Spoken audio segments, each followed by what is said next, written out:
नमस्ते दोस्तों, योग व्यास यूट्यूब चैनल में आपका स्वागत है। नमोस्तुते व्यास विशाल बुद्धे फुल्लारविन्दायतपत्रनेत्र येन त्वया भारत तैलपूर्ण प्रज्वालितो ज्ञानमय प्रदीपः। दोस्तों, आज हम भगवद गीता के विषाद योग इस पहले अध्याय में के श्लोक क्रमांक 8 से लेकर 11 तक के बारे में बात करने वाले हैं। सबसे पहले हम एक बार श्लोक पढ़ लेते हैं। भवान भीष्मश्च कर्णश्च कृपश्च समितिञ्जय अश्वत्थामा विकर्णश्च सौमदत्तिस्तथैव च अन्येच बहवः शूरा मदर्थे त्यक्तजीविताः नानाशस्त्रप्रहरणा सर्वे युद्धविशारदाः।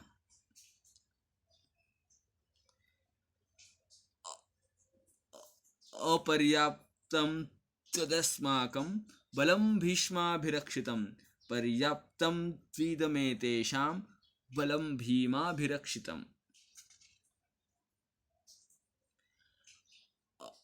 अयनेषु च सर्वेषु यथाभागमवस्थिता भीष्ममेवाभिरक्षन्तु भवन्तः सर्व एव हि।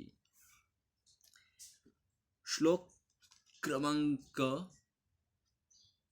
8 से 11 का अगर हम अभ्यास करते हैं तो हमें ये दिखाई पड़ेगा कि इस श्लोक में राजा दुर्योधन अपने सैन्य के सेनापति के नाम आचार्य द्रोण को बता रहा है और उनके सामर्थ्य की प्रशंसा कर रहा है। दुर्योधन आचार्य द्रोण से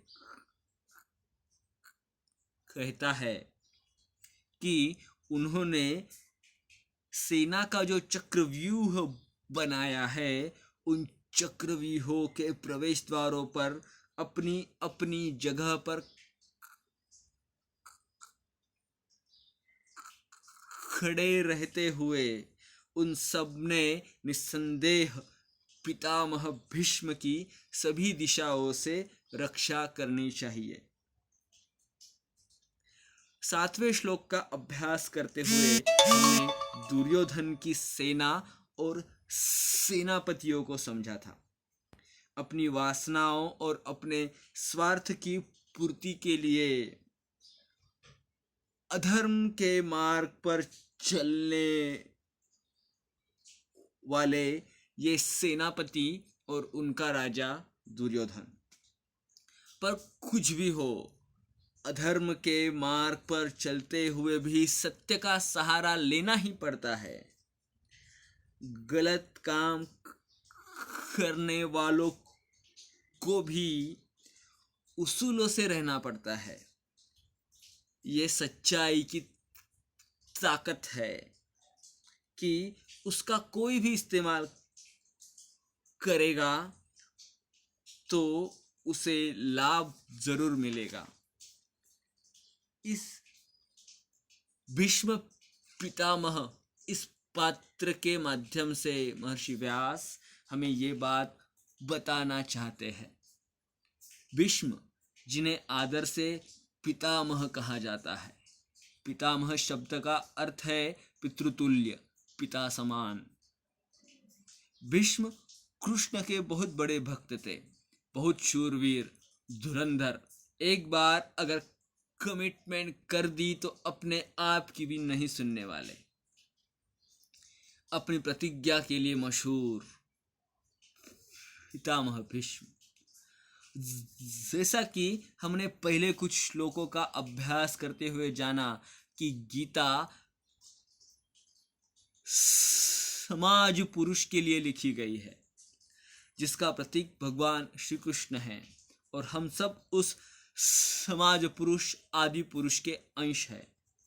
इसलिए गीता में बताए गए सभी पात्रों का अंशतः अस्तित्व हमें खुद के अंदर, समाज के अंदर भी दिखाई पड़ेगा। भीष्म पितामह उस सामाजिक तत्व की तरफ दिशा निर्देश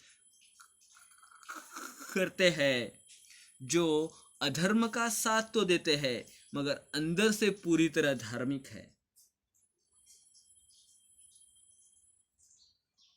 गीता दूसरे अध्याय में जिस स्थित प्रज्ञ पुरुष की अवस्था का वर्णन करती है, उस अवस्था को उपलब्ध व्यक्ति कुरुक्षेत्र के मैदान पर कोई था तो वे थे पितामह भीष्म। उन्हें युद्ध के परिणाम की पूरी जानकारी थी। पांडव जीतने वाले हैं ये उन्हें अच्छी तरह से मालूम था, लेकिन स्थित प्रज्ञ पुरुष परिणामों के आधार पर अपना निर्णय नहीं बदलता। वो हर स्थिति में स्थित प्रज्ञ ही रहता है।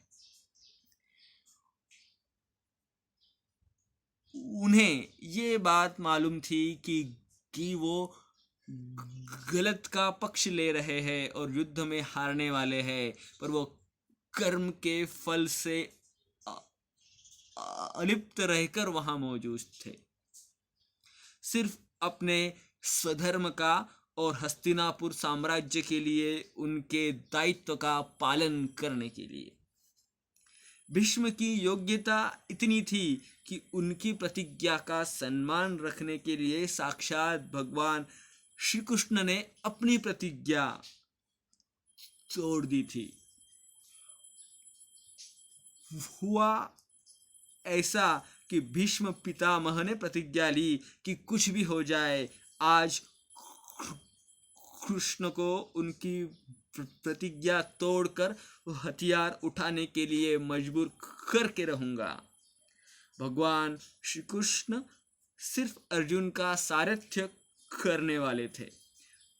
पूरे युद्ध में वो किसी भी तरह का सहभाग नहीं लेने वाले थे, लेकिन जिस दिन भीष्म पितामह ने ठान लिया कि आज मैं भगवान श्री कृष्ण को हथियार उठाने के लिए मजबूर करूंगा, तो उनके जिद का मान रखने के लिए भगवान श्री कृष्ण रथ का टूटा हुआ पहिया लेकर भीष्म पितामह को मारने के लिए उनकी तरफ दौड़े थे। ऐसी महाभारत में कथा है। तो ऐसे भीष्म पितामह जिनके लिए साक्षात भगवान भी अपनी प्रतिज्ञा तोड़ते हैं, ये भीष्म पितामह सात्विक रूप में जीवन के इस कुरुक्षेत्र में जब हम लड़ते हैं तो हमारे अंदर या हमारे आसपास भी दिखाई पड़ते हैं। हम में से जो लोग बिजनेस में हैं, वकील है या फिर सीए है, टैक्स कंसल्टेंट है, उन्होंने इस बात का अनुभव लिया होगा कि बहुत बार उन्हें गवर्नमेंट के बताए रूल्स तोड़ मरोड़ कर अपने क्लाइंट या बिजनेस के लिए यूज करने पड़ते हैं, जो सत्वतः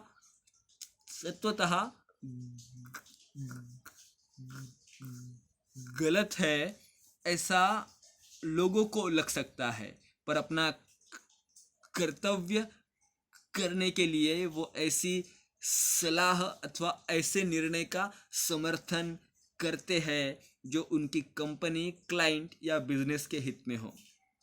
कुरुक्षेत्र के मैदान पर भीष्म ही ऐसे व्यक्ति थे जिनका युद्ध के लिए कोई स्वार्थ नहीं था।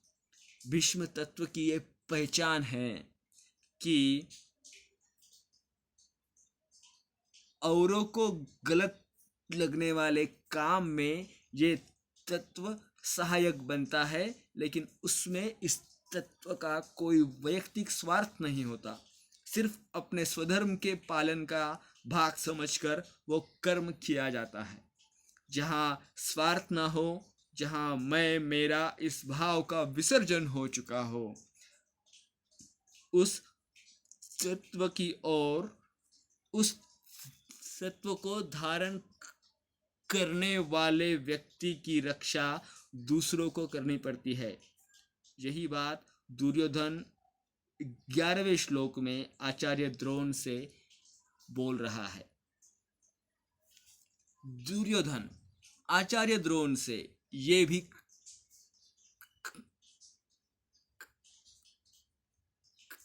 कहता है कि भीष्म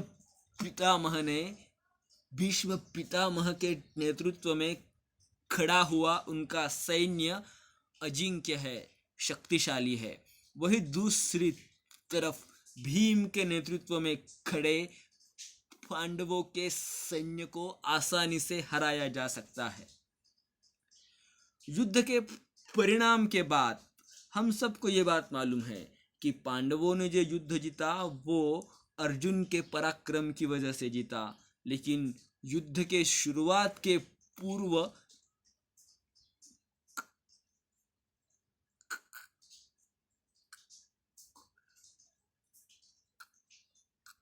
कौरवों की जो रणनीति थी, जो व्यूह रचना थी, वो भीम को केंद्र में मानकर थी। ऐसा हमें पहले अध्याय का 10वां श्लोक पढ़ने के बाद में समझ में आता है। क्योंकि भीम अर्जुन से ज्यादा सामर्थ्यशाली था। भीम अर्जुन से ज्यादा बलशाली था। भीम में युद्ध नीति की समझ थी। भीम में युद्ध के लिए जरूरी सारे गुण थे। भीम एक अच्छा लीडर था। भीम अच्छा अभ्यासक और दूसरों को युद्ध के लिए प्रेरणा देने वाला योद्धा था, ग्लैडिएटर जैसा योद्धा था। इतने सारे गुण होने के बाद दुर्योधन का भीम को केंद्र में मानकर व्यूह रचना करना समझ में आता है। हमारी जिंदगी में भी डे टू डे लाइफ में, जिंदगी के कुरुक्षेत्र पर हम सब के अंदर एक भीम होता है, बलशाली, ताकतवर।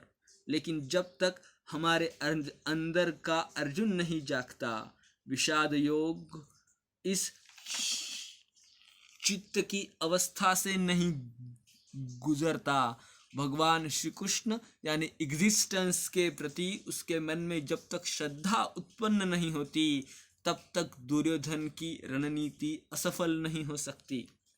उस दुर्योधन की जिसकी सेनाएं अलग अलग रूप में जीवन के हर मोड़ पर हमारे सामने लड़ने के लिए तैयार हो जाती है। अर्जुन जो हम सब में है, उसके मन में पैदा हुए वाले भाव हमारे अंदर पैदा होंगे तो ही हमारे अंदर का अर्जुन जागेगा, तो ही दुर्योधन की रणनीति असफल होगी। आप सबके अंदर का अर्जुन जाग जाए, इस शुभकामनाओं के साथ आज रुकते हैं। कल भी हम श्लोक क्रमांक 8 से 11 के बारे में ही बात करेंगे। गीता ज्ञान यज्ञ में मेरे साथ रहने के लिए आप सभी का बहुत बहुत शुक्रिया।